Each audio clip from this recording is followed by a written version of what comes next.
Hey groupers, Pastor Marshall. Well, we had an amazing Easter last week, and I hope that you enjoyed time with your family, time with the church family, seeing so many folks, seeing some people we haven't seen in a long time, and celebrating the resurrection. But now we're back to the grind. We're back to John. We're in the 6th chapter. Remember, the 6th chapter is this pregnant text, so much in it. So this is the 3rd message in the 6th chapter. Get you talking a little bit. Think about this. What is a time, this is story time for you, what is a time that you experienced mistaken identity? Think about it in 3 parts. Think about it in 3 parts the way that I talked about it in 3 parts. What are some things that you have mistaken identity of? What are some places that you've had mistaken identities? And what are some people that you have had some mistaken identities?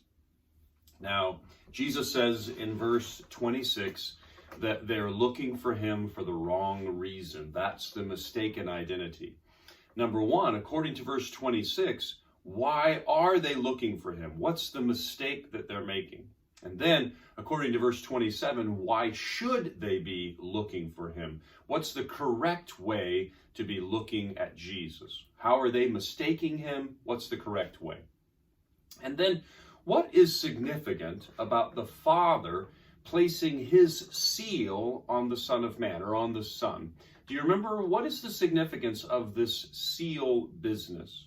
What does Jesus say is the work that God requires of us in verse 29? That's important. Jesus said God requires something. We want to know what that is. What is it in verse 29? And then have a conversation. Is this really a work? And then, what are different ways that hunger relates to our spiritual lives? Think about that, brainstorm, throw some answers, see what sticks to the wall. What are some ways that physical hunger relates to our spiritual lives? And how is our spiritual hunger different than the way that an animal hungers and eats? Jesus talked about that in this passage.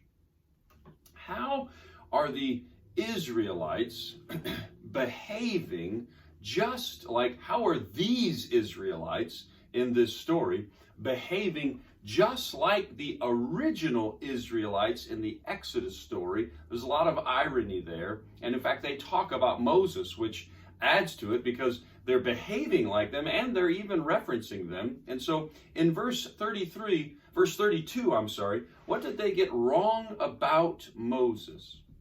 Then there are some Old Testament passages that open the window, shed some light on this passage. So turn to Isaiah 55:1. What does Isaiah say that adds to this? Interesting, a couple of you will want to know that John quotes from Isaiah more than any other Old Testament prophet. So he's got to have Isaiah in his mind a lot. So Isaiah 55:1. And then turn to Proverbs 8:5. And what does Proverbs 8:5 say? What does Solomon add to this conversation? After Jesus calls himself the bread of life, he says, when we come to him, we will never hunger and we will never thirst. How can that be true? Is that really true? Is Jesus speaking the truth here when he says that we will never hunger and we will never thirst? Well, finally, just remember the application that we made and the message on Sunday, or response to the message on Sunday. And we're just talking about how often do we mistake who Jesus is. We often make his promises very physical, very literal. We often miss the spiritual blessings that are in all of Jesus' promises.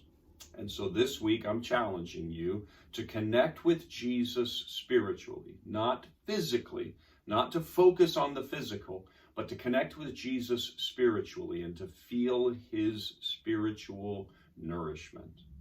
Well, I hope that you have a wonderful group, and I'll see you next weekend as we look at the last part of John chapter 6, the 4th and final message from this chapter. It's one of my favorite passages.